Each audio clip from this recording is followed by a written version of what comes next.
Hi, I'm Lori Grunin, Senior Editor for CNET, and this is the Panasonic Lumix DMC-GF3. It seems like only yesterday that Panasonic rolled out the GF2. In fact, it's only been about 6 months here in the US, though the older model debuted overseas a few months earlier than that. Regardless, Panasonic's ready with a new, even more compact interchangeable lens model.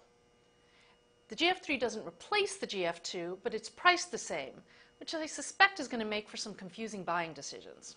The GF3 is about the same size as the Sony NEX family, and it uses the same 12-megapixel live MOS sensor and Venus Engine FHD as the GF2 did, but it incorporates some of the enhancements from the G3, including the light-speed autofocus system and focusing options like pinpoint and a picture-in-picture navigator for manual focus. Panasonic also includes the more advanced auto mode from the G3, which allows for color and brightness adjustments.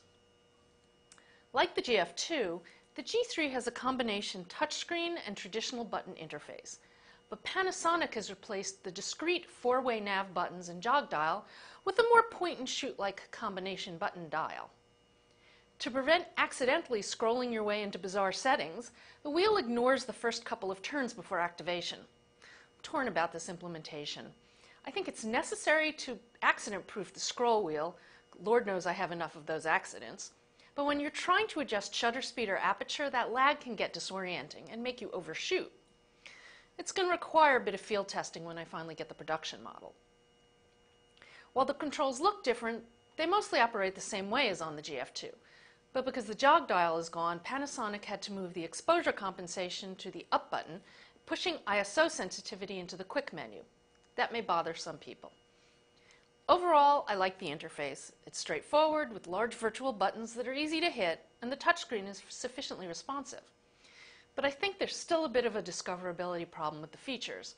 For example, I inadvertently turned off that picture-in-picture feature I mentioned earlier, and in the absence of a manual, I can't figure out how to turn it back on.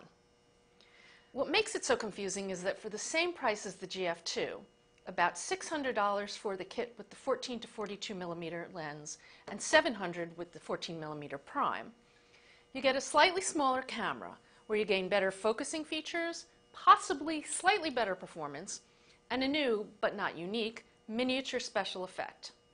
But you lose the hot shoe, as well as the option for a viewfinder, and Panasonic has dropped stereo audio and movie capture in favor of mono. Based on a few test images from this pre-production model, I don't think the image quality is going to be much different, though a lot can change in firmware before it ships in July. Note that the two kits have different shipping dates. The 14mm will ship in July, while the zoom will be in August. Along with the camera, Panasonic is introducing a new Leica-branded 25mm f1.4 prime lens that will also ship in August. It's a nice feeling lens with smooth manual focus ring and silent operation for video capture.